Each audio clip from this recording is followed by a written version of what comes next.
దివ్యాత్మ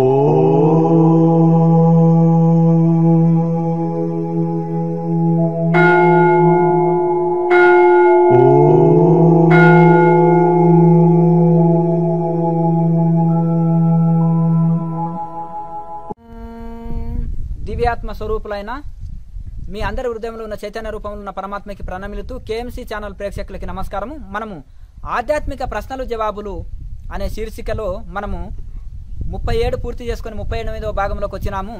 పౌర్ణమి రోజు అనేకమైన సాధకులు వచ్చేసి వాళ్ళ యొక్క నోటు పుస్తకంలో రాసిన ప్రశ్నలకు మనం జవాబులు చెప్పుకుంటున్నాము. ఇప్పుడు ఒక జిజ్ఞాసువు అడిగిన ప్రశ్న ఏంటిదంటే, బ్రహ్మజ్ఞాని అనగానేమి, వారి లక్షణాలు ఎలా ఉంటాయి అని వ్రాశారు. దానికి జవాబు చెప్పుకుందాము. అయితే బ్రహ్మజ్ఞాని అంటే ఎవరు, వారి లక్షణాలు ఎలా ఉంటాయి, ఇది ప్రశ్న. ఇప్పుడు బ్రహ్మజ్ఞానము అయితే ఈ శరీరమును నేను కాదు, ఇంద్రియాలు నేను కాదు, ఈ బంధాలు నేను కాదు, ఈ ప్రపంచం నేను కాదు, ఈ సంసారం నేను కాదు, నేను సత్తుచిత్ ఆనంద స్వరూపము, నేను దేహం కాదు, ఇంద్రియాలు కాదు, మనసు కాదు, బుద్ధి కాదు, చిత్తం కాదు, చిదానంద రూపో శివోహం శివోహం, సత్తుచిత్ ఆనంద స్వరూపమైన ఆత్మస్వరూపమే నేను అని తనలో తను ఉండేవారే వాళ్ళే బ్రహ్మజ్ఞానులు. అలాగే ఈ యొక్క అదే మమాత్మ సర్వభూతాత్మ సర్వం బ్రహ్మమయం జగత్తు అయమాత్మ బ్రహ్మ అహం బ్రహ్మస్మి అనే స్థితిలో వాళ్ళు తనలో తాను ఉంటారు. అట్లా ఈ విధంగా అంటే ప్రతి జీవిలో ఏ బ్రహ్మని చూస్తారో ఆ జ్ఞానమే ప్రజ్ఞానం, ఆ ప్రజ్ఞనే బ్రహ్మము.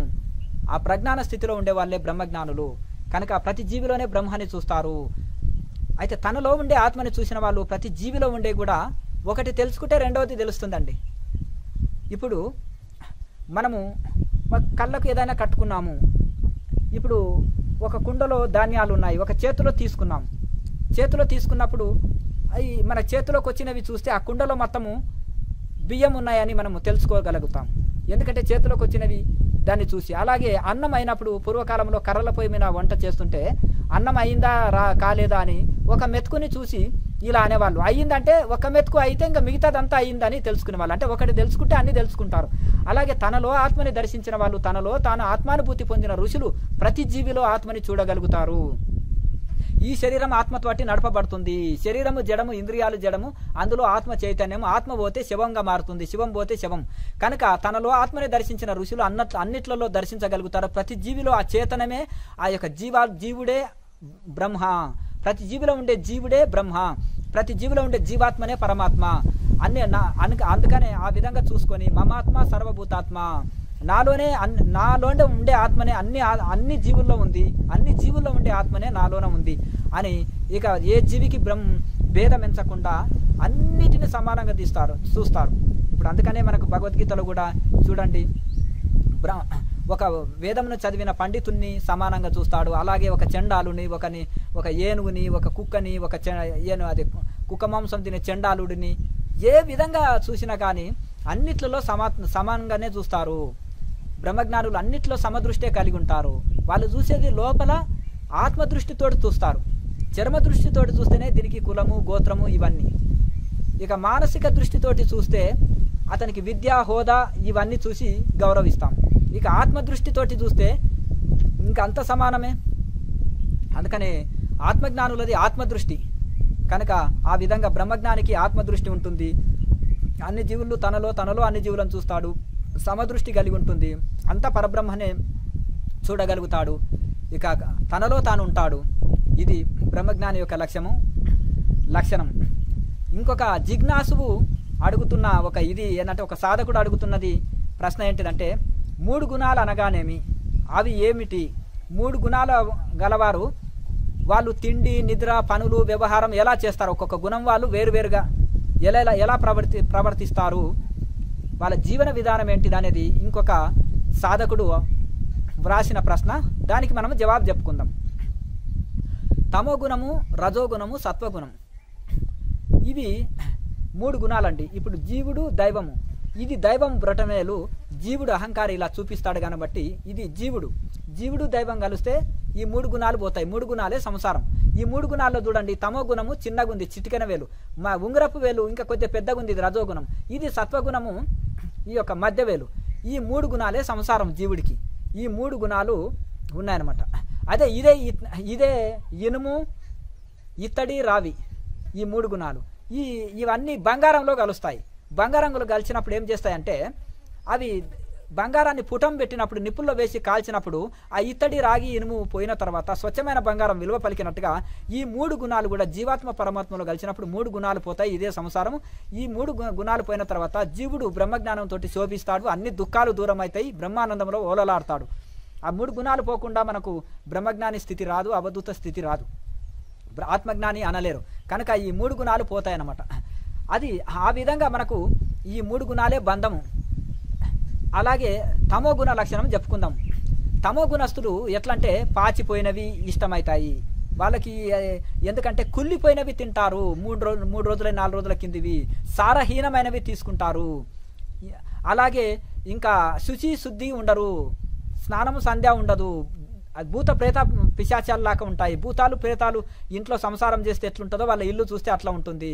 అలాగే వీళ్ళు ఏదైనా దానం చేస్తే కుళ్ళిపోయినవి, పనికిరానివి, ఇప్పుడు తినుటకు యోగ్యం కానివి, కాలంని తప్పిస్తారు. చలికాలం తినేటివి అదే పనికిరానివి, అదే మనకు తినుటకు యోగ్యం కానివి, ఏదైనా వస్తువులు ఇస్తే వాడుకున్నటకు యోగ్యం కానివి చేస్తారు. ఇంకా పూజ చేస్తే ఎట్లుంటుంది అంటే దయ్యాలు భూతాలు చేస్తే ఎట్లుంటుంది, వాళ్ళు మన దయ్యాలు భూతాలని పూజిస్తారు. ఈ యొక్క ఇవి ఉంటాయి చూడ, యాటలు బలులు ఇచ్చేటివి, బేత ప్రేతాలకు పూజలు చేస్తారు, వాటి యాటలు కోస్తారు. ఇట్లా ఈ విధంగా తమో గుణము అయిన దేవతలని పూజిస్తుంటారు, మధుమాంస దేవతలని పూజిస్తుంటారు. అలాగే వీళ్ళు లక్ష్యం ఏంటంటే ఏ పని చేయాలన్నా భయపడుతుంటారు. పిరికితనము, భయము, రాత్రి భయము, దయ్యాలు భూతాలు, అపశకునాలతోటి ఇవి అవి అనవసరంగా వీరి ఇంతెంచుమించు చదువు తక్కువే ఉంటుంది. ఒకవేళ చదువు ఉన్నా కానీ కొంతమందిలోన తమో గుణం ఉన్న వాళ్ళకు ఎట్లంటే వీళ్ళు మూఢనమ్మకాలు ఎక్కువ ఉంటాయి, అజ్ఞానంలో ఉంటారు, పెద్దగా దైవభక్తి ఉండదు. ఉన్నా కానీ మన అజ్ఞాన స్థితిలో నిండు అమావాసలాగా వీళ్ళ జీవితం ఉంటుందండి. అస్తవ్యస్తంగా ఉంటుంది. భార్యాభర్తలు ఇద్దరు తమో గుణస్తులు ఉంటే ఇంకా వాళ్ళది అవగాహన లేని జీవితము, అస్తవ్యస్తమైన జీవితం. దయ్యాలు వచ్చి సంసారం చేస్తే ఎట్లుంటుందో అట్లా ఉంటుంది. అజ్ఞాన జీవితము అంధకారంతో ఉంటుందండి, దుఃఖమయ జీవితంతో ఉంటుంది. అంటే తనకు జరిగే నష్టాన్ని, ఇతరులకు జరిగే నష్టాన్ని చూసుకోలేరు, లాభ నష్టాలన్నీ చూసుకోలేరు, ఏది చేయాలి ఏది చేయొద్దు అనేది తెలియదు, అస్తవ్యస్తంగా చేస్తారు. అస్తవ్యస్తంగా ఇది ఉంటుంది. ఏ పని భయంతో, పిరికితనము భయం ఎక్కువ ఉంటుంది కాబట్టి ఏ పని ప్రారంభించలేరు. అట్లా తపస్సు చేసినా కానీ వీళ్ళు ఎట్లంటే పొట్టని మార్చుకునేది చేస్తారు. అంటే ఉపవాసాలు చేసేసి మొత్తము శరీరము శుష్కించిపోయి చనిపోయే స్థితికి వచ్చేస్తారు. వీళ్ళకి ఏమీ సరి అయిన నిర్ణయం ఉండదు, సరి అయిన గైడెన్స్ ఉండదు, సరి అయిన ఒక అవగాహనతోటి చేయరనమాట. కనుక ఈ తమో గుణస్తులు ఏ రంగంలో ఉన్నా అన్ని దుఃఖకరమే వీళ్ళ జీవితం. ఇక రజోగుణస్తులది డాంబికం. ఇక మసాలా వస్తువులు ఎక్కువ తీసుకుంటారు. ఏదైనా చేసినా కానీ డాంబికంతో చేస్తారు. ఏదైనా పేరు ప్రతిష్టల కోసం చేస్తారు, అంచనా మించి చేస్తారు. ఉల్టా ఖర్చులు ఉంటాయి, అంటే అధిక ఖర్చులు, అధిక ఇది ఉంటుంది వాళ్ళది. ఏదన్నా ఎట్లా అంటే మధుమాంసాలు తీసుకుంటారు, డాంబికం ఉంటుంది.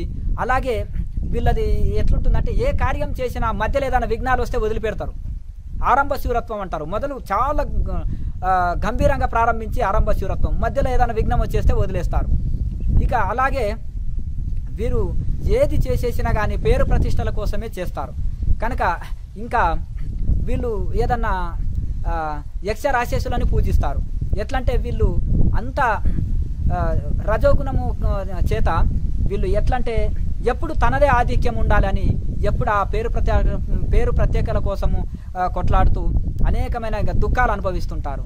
ఇక ఏ కార్యాన్ని పర్ఫెక్ట్గా చేయలేరు, మధ్యలోనే ఆపేస్తుంటారు విఘ్నాలు వచ్చినప్పుడెల్లా. ఇంకా వీరి జీవితం కూడా అస్తవ్యస్తంగా ఉంటుంది. వీరు ఏది యజ్ఞం చేసినా, పూజ చేసినా, తపస్సు చేసినా అస్తవ్యస్తంగానే ఉంటుంది. ఇక ఏది అంటే ఈ యొక్క పేరు ప్రతిష్టలు కొట్టొచ్చినట్టు కనిపిస్తాయి అక్కడ. ఇంకా డాంబికమే ఉంటుంది అక్కడ. కనుక ధనంతో నేను ఏదైనా సాధించగలుగుతాను, ఏదైనా ప్రపంచంలో నేను ఇది చేయగలుగుతాను అనే అది విపరీతమైన అహంకారంతో ఉంటారు. కనుక ఇక మూడవది వచ్చేసి వీళ్ళు ఇంకా మధుమాంసాలు తీసుకుంటారు, మసాలా వస్తువులు ఇవన్నీ తీసుకుంటారు. ఇక తినుటకు నాలుక రుచికరమైనవి కోరుకుంటారండి. కానీ తర్వాత పొట్ట చాలా ఇబ్బంది పెడుతుంది వీళ్ళకి. ఎందుకంటే తినేటప్పుడు నాలుకకు రుచి ఉన్నా కానీ ఆ మసాలా వస్తువులు, ఈ వస్తువులు, ఆ వస్తువులు గ్యాస్ ట్రబుల్ పెట్టి రకరకాల పొట్ట ఉబ్బరము జరిగి 3 రోజులు పొట్ట పాడేది ఇది అవుతుంటుంది.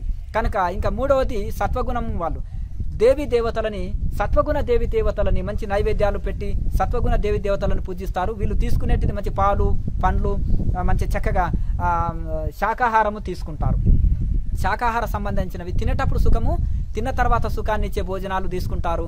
అలాగే పాలు, పండు, కలకండ, తేనె, నెయ్యి ఇవన్నీ మంచి పుష్టినిచ్చే భోజనము, మితాహారం తీసుకుంటారు, శాకాహారం తీసుకుంటారు. గురువులని, దేవతలని పూజిస్తారు. సత్వ బ్రహ్మజ్ఞానులను పూజిస్తారు. సత్వగుణ దేవతల్ని పూజిస్తారు. మంచి నిడారంబరంగా ఉంటారు. ఏ కార్యమైనా కానీ ఆలోచన చేసి ప్రారంభిస్తారు. అది విజయం సాధించిన దాకా వదిలిపెట్టరు. అలాగే తన బలాబలాలు చూసుకుంటారు. ఏది చేసినా, యజ్ఞం చేసినా, పూజ చేసినా, తపస్సు చేసినా శాస్త్రోక్తంగా చేస్తారు. శాస్త్ర నిషిద్ధమేమో తమోగుణస్తులు, రజోగుణస్తులు చేస్తారు. శాస్త్రానికి వ్యతిరేక స్థితిలో వాళ్ళు చేస్తే, ఈ సత్వగుణస్తులు శాస్త్రము, గురువులు చెప్పింది ఉన్నది ఉన్నట్టుగా చేస్తారు. సత్ఫలితాలు పొందుతారు. నిడారంబరంగా ఉంటారు. పేరు ప్రతిష్టలు కోరి ఏది చేయరు. ఇంకా కొంచెం నేను సత్వగుణస్తుని, నేను ఉత్తముని, నేను మంచి ఇది అనేది కొంచెం అభిమానం వీళ్ళలో కూడా ఉంటుంది. ఇదేం పెద్ద బంధం కాదు, కానీ ఇది కూడా ఆధ్యాత్మిక సాధనలో కొంచెము ప్రతిబంధకం వస్తుంది. కానీ ఇది కూడా దాటుకొని పోయి విశుద్ధ సత్వగుణము తర్వాత గుణాతీత స్థితిలోకి వెళ్ళాలని శాస్త్రం చెప్తుంది. కనుక ఈ యొక్క సత్వగుణము కొద్దిగా ఆధ్యాత్మికంలో పూర్తి స్థాయిలో అవధూత స్టేజ్ వరకు, బ్రహ్మజ్ఞాన స్థితి వరకు వెళ్ళాలంటే కొద్ది ప్రతిబంధం అని చెప్తున్నారు. ఈ గుణాతీత స్థితిలోకి కూడా వెళ్ళాలి. 3 గుణాలని కూడా దాటుకొని వెళ్ళాలని శాస్త్రం చెప్తుంది. కనుక ఆ స్థితికి మనం వెళ్ళాలి. అప్పుడే బ్రహ్మజ్ఞానులు, అవధూతలు, ఆత్మజ్ఞానులుగా మనం తయారవుతాం. ఇక ఏ రాయి అయితే తలబళ్ళు కొట్టుకోవడానికి బంగారు రాయి అయినా గాయం చేస్తుంది కదా మనకు. అలాగే ఈ సత్వగుణాన్ని కూడా దాటుకొని పోతాం. కానీ సత్వగుణంలో ఉండాలి. మొదలు తమో గుణం వదలాలి, రజోగుణమును కూడా వదిలేసి సత్వగుణంలోకి రావాలి. సత్వగుణమును కూడా దాటుకొని విశుద్ధ సత్వగుణము, దాన్ని కూడా దాటుకొని గుణాతీతంలోకి మనం వెళ్ళాలి. ఈ విధంగా ఒకటి తర్వాత ఒకటి మనం ఒకటి అందుకుంటే రెండవది అందుకుంటాం. ఒకదానికి ఒకటి ముందుకు వెళ్ళాలి. కనుక ఈ విధంగా గుణాలను విశ్లేషణ చేసుకొని మనము ఏ గుణంలో ఉన్నాము, మన మనసు ఎట్లా ప్రవర్తిస్తుంది, ఏ గుణం వాళ్ళు ఏమి తింటారు, ఏం వ్యవహారం చేస్తారు, ఎట్లా ఉంటుంది అనేది మనము దాన్ని పట్టి చూసుకొని మనం ఏ గుణంలో ఉన్నామో మనమే తెలుసుకోగలుగుతాము. ఈ విధంగా మనము ఇంకొక సాధకులు రాసిన ప్రశ్న ఏంటిదంటే, ముక్తి పొందాక గురువులు మళ్ళీ జన్మకు ఎందుకు వస్తారు, మళ్ళీ ఎందుకు జన్మ తీసుకుంటారు? అయితే కొంతమంది మహనీయులు ఎందుకంటే మళ్ళీ నేను 200 సంవత్సరాల తర్వాత జన్మిస్తానని మలయాళ స్వామి చెప్పారు. నేను 200 సంవత్సరాల తర్వాత జన్మిస్తాను అని రామకృష్ణ పరమహంస చెప్పారు. ఇట్లా కొంతమంది గురువులు ఇలా చెప్తుంటారు కదా. వాళ్ళ భక్తులు రోధిస్తూ ఏడుస్తూ ఉంటే వాళ్ళ శిష్యులు, భక్తులు మళ్ళీ నేను ఎక్కడ పోతాను ఆయన 200 సంవత్సరాల తర్వాత మళ్ళీ జన్మ తీసుకుంటాను, మీరందరూ మళ్ళీ జన్మ తీసుకొని శిష్యులలాగా మళ్ళీ వచ్చి జైన్ అవుతారు అని అన్నప్పుడు వాళ్ళకు కొంచెం ఊరట కలిగించే మాటలు చెప్పారు చివరి దశలో దేహం వదిలే ముందు.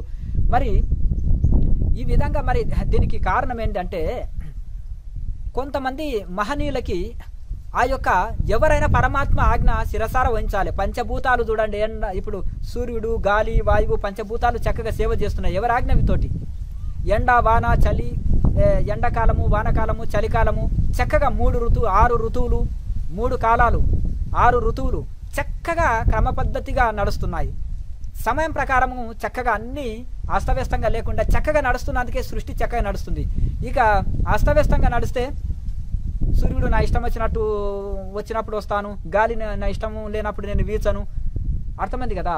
భూమి నా ఇష్టం వచ్చినట్టు తలకిందులుగా కూడా ఉంటాను, క్రాసులో ఉంటాను అంటే ఎంత అస్తవ్యస్తం అవుతాయి కదా లోకాలు. మరి ఇంత ఎవరో ఒక యజమాని ఉండి చక్కగా నడిపినట్టు ఇంత సృష్టి క్రమం ఇంత చక్కగా నడుస్తుంది అంటే దేని వల్లనంటే ఆ పరమాత్మ ఆజ్ఞ విని, ఆ పరమాత్మకు యొక్క అందరూ పరమాత్మ ఆజ్ఞ శిరసార వహించి మనం ఇవన్నీ పంచభూత దేవతలు, సమస్త అష్టదిక్పాలకులు, సమస్త దేవీ దేవతలు, 3 కోటి దేవతలు వాళ్ళ ఆజ్ఞ వాళ్ళు పరిపాలిస్తున్నారంటే, అందరూ సేవ చేస్తున్నారంటే ఇదే అన్నమాట. కనుక ఈ విధంగా మనకు గురువులు ఆ యొక్క పరమాత్మ ఆజ్ఞ చేత గురుమండలిలో, తపోలోకములో, గురులోకములో ఉన్నవాళ్ళు మళ్ళీ పరమాత్మ ఆజ్ఞ చేత దీన్ని వ్యాప్తి చేయటకు పరమాత్మనే అప్పుడప్పుడు ధర్మంని నశించినప్పుడు దాన్ని మళ్ళీ ధర్మాన్ని నిలబెట్టుట కోసము సాక్షాత్తు పరమాత్మనే రాముడు, కృష్ణుడిగా దశావతారాలుగా తీసుకుంటున్నారని మనకు శాస్త్రాలు చెప్తున్నాయి. అలాగే గురువులని కూడా ఎప్పుడెప్పుడైతే ఈ యొక్క ఆధ్యాత్మిక మోక్ష సాధనలు, ఈ ముక్తి మార్గము తక్కువ అయిపోతుందో, అంధకారంలో ఉండి సంసారం కోసం ఎంత దుఃఖిస్తుంటారో అజ్ఞానంలో, ప్రపంచంలో అజ్ఞానంతో దుఃఖించి అజ్ఞానము విద్య నశించినప్పుడు ఆ విద్యను వ్యాప్తి చేయుట కోసము, ఆ సాధనలని బ్రహ్మజ్ఞానాన్ని వ్యాప్తి చేయుట కోసము భగవంతుడే ఆ యొక్క తపోలోకంలో ఉండే ఋషులకు ఆజ్ఞ వేసి ఒక్కొక్కరిని జన్మ తీసుకునేటట్టు చేస్తారు. అలాగే ఆ గురుమండలిలో ఆ గురువులు కూడా ఆర్డర్ వేసి పంపిస్తారు.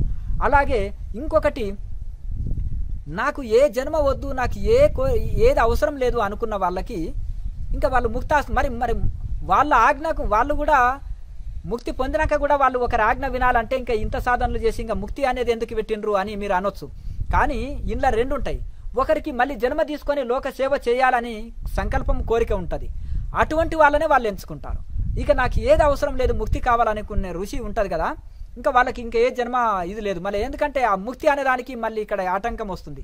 ఎందుకంటే వాళ్ళు బ్రహ్మలో లీనమైపోయి మళ్ళీ సృష్టి ప్రారంభంలో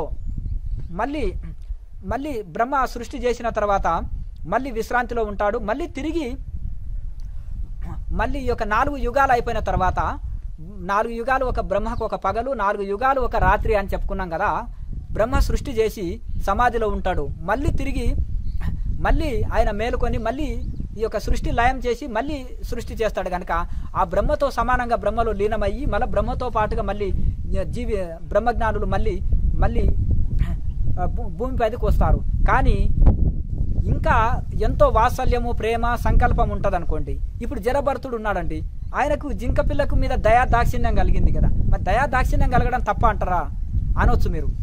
దయా దాక్షిణ్యం తప్పు కాదు, కానీ మోహంగా ఉండకూడదు. అది అతనికి మోహంగా మారిపోయింది. అలాగే ఈ విధంగా మనకు ఎవరికైతే ఇంకా ఆ సంకల్పము లోక సేవ చేయాలని కోరిక ఉంటుందో అట్టి వాళ్ళనే ఆ భగవంతుడు గురుమండలిలో గురువులు జన్మ తీసుకొని సమాజ సేవకు పంపిస్తారు. అప్పుడప్పుడు కొందరిని గురువులని. ఇక ఏ సంకల్పము లేకుండా నాకు ఏదొద్దు, ముక్తే కావాలని 100% కోరుకున్న వాళ్ళు ముక్తాత్ములు అవుతారు. ఆనాడు రాజ్యము కావాలి అని, అలాగే శ్రీమన్నారాయణుడు దర్శనం కావాలి, రాజ్యం కావాలని 2 కోరికలతోటి ధ్రువుడు తపస్సు చేస్తాడు. 6 నెలలకే శ్రీమన్నారాయణుడు దర్శనం ఇచ్చిండు.